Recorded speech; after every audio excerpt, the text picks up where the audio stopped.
मित्रांनो नमस्कार. OTT news मराठीमध्ये पुन्हा एकदा आपलं स्वागत. गेल्या 2 दिवसामध्ये मुंबईच्या महानगरपालिका निवडणुकीच्या निमित्ताने बऱ्याच राजकीय घडामोडी घडल्या आहेत आणि त्यावरच आपण आता चर्चा करणार आहोत. तर माझी आपल्याला विनंती आहे की आपण या आधी सुद्धा बरेच राजकीय व्हिडिओ बनवले होते आणि प्रेक्षकांनी त्याला चांगली पसंती दिली. तर आता माझी आपल्याला पुन्हा एकदा विनंती आहे की अजून जर तुम्ही माझं युट्यूब चॅनल सबस्क्राईब केलं नसेल तर सबस्क्राईब करा. तर मुंबईच्या राजकारणामध्ये आता महानगरपालिकेमुळे चांगलेच वातावरण तापलेले आहे आणि आपल्याला माहितच आहे की दोन्ही ठाकरे बंधू जे आहेत ते एकत्र आले आहेत. उद्धव ठाकरे आणि राज ठाकरे हे काही महिन्यांपूर्वीच एकत्र आले होते आणि काल परवा त्यांनी अधिकृत जी आहे ती आपल्या युतीची घोषणा केलेली आहे. मराठी माणूस हा मुद्दा घेऊन महाराष्ट्र नवनिर्माण सेना आणि शिवसेना जी काय आहे ती मुंबई आणि उपनगरात ज्या महानगरपालिकांच्या निवडणुका होऊ घातल्या आहेत त्याला सामोरे जाणार आहे. दुसरीकडे शिवसेना, शिंदे गट आणि भारतीय जनता पार्टी यांची सुद्धा युती झालेली आहे. मुंबई महानगरपालिका असो, ठाणे नगरपालिका असो, या ठिकाणी जे आहे ते दोन्ही पक्ष आहेत ते सोबत लढणार आहेत.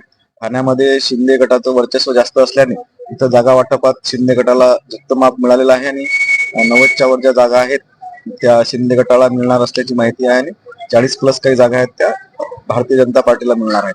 मुंबईत जागा वाटपाचा फॉर्म्युला कसा ठरतो हे लवकर समोर येईल.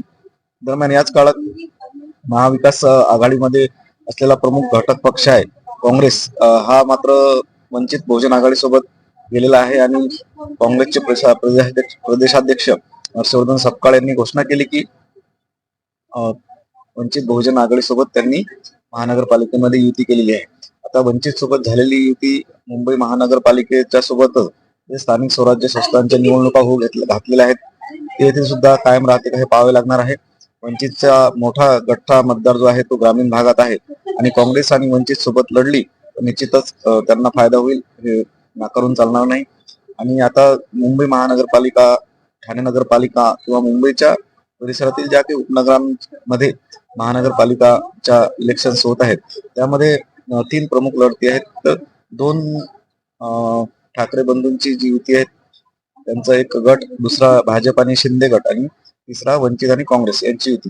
आणि आता राष्ट्रवादी, अजित पवारांची राष्ट्रवादी यांची भूमिका काय राहते, हे कोणासोबत जातात, युतीसोबत जातात इकडे काँग्रेस किंवा मनसे शिवसेनेसोबत जातात हे सुद्धा पाहावं लागणार आहे. तसं पाहिलं तर राष्ट्रवादी सोबत घेण्यास नक्कीच हा वंचितचा इथे नकार असेल, त्यामुळे काँग्रेस आणि वंचितची जी आहे ती युती राहील. शिंदे गट आणि शिवसेना शिंदे गट आणि भारतीय जनता पार्टीची युती राहील. दोन्ही ठाकरे बंधू एकत्र लढतील. मुंबईमध्ये खऱ्या अर्थानं जे आहे तो मुद्दा यावेळेस प्रकर्षानं जो नेहमीच असतो, पण यावेळेस दोन्ही ठाकरे बंधू एकत्र आल्यामुळे मराठी मतांचा मोठं एक जे आहे ते प्राबल्य या ठिकाणी दिसून येणार आहे आणि मराठीचा मुद्दा खोडून काढण्यासाठी भारतीय जनता पार्टीने आपला विकासाचा अजेंडा हा समोर केलेला आहे आणि भारतीय जनता पार्टी महापौर पदासाठी मराठी नाव समोर करते का, हे सगळ्या गोष्टी ज्या आहेत ते येणाऱ्या काळात करणारच आहेत. आणि एकंदरीत पाहता आता नगरपालिकांच्या निवडणुका संपल्या, त्यांचे निकाल हाती आले आणि या निकालात भारतीय जनता पार्टीनं अत्यंत चांगलं प्रदर्शन केलं. सर्वाधिक जागा जिंकून भारतीय जनता पार्टी हा सर्वात मोठा पक्ष नगरपालिकांच्या निवडणुकीमध्ये समोर आलेला आहे. आता विजयाची हीच गोडदोड त्यांची महानगरपालिका, जिल्हा परिषद, पंचायत समितीच्या निवडणुकात सुद्धा कायम राहते का, हे पाहायला लागणार आहे. आणि असेच महत्वाचे अपडेट जाणून घेण्यासाठी तुम्ही पाहत राहा OTT न्यूज मराठी. मी श्रीधर ढगे आपली रजा घेतो. नवीन राजकीय विषय, नवीन विश्लेषण घेऊन मी आपल्या समोर जाईल. तोपर्यंत पाहत राहा OTT न्यूज. आणि पुन्हा एकदा विनंती करतो की आमचं चॅनल तुम्ही जर युट्यूबला पाहत असाल तर युट्यूब सबस्क्राईब करा, फेसबुकला पाहत असाल तर फेसबुक पेज फॉलो करा, इंस्टाग्रामचं पेज फॉलो करा.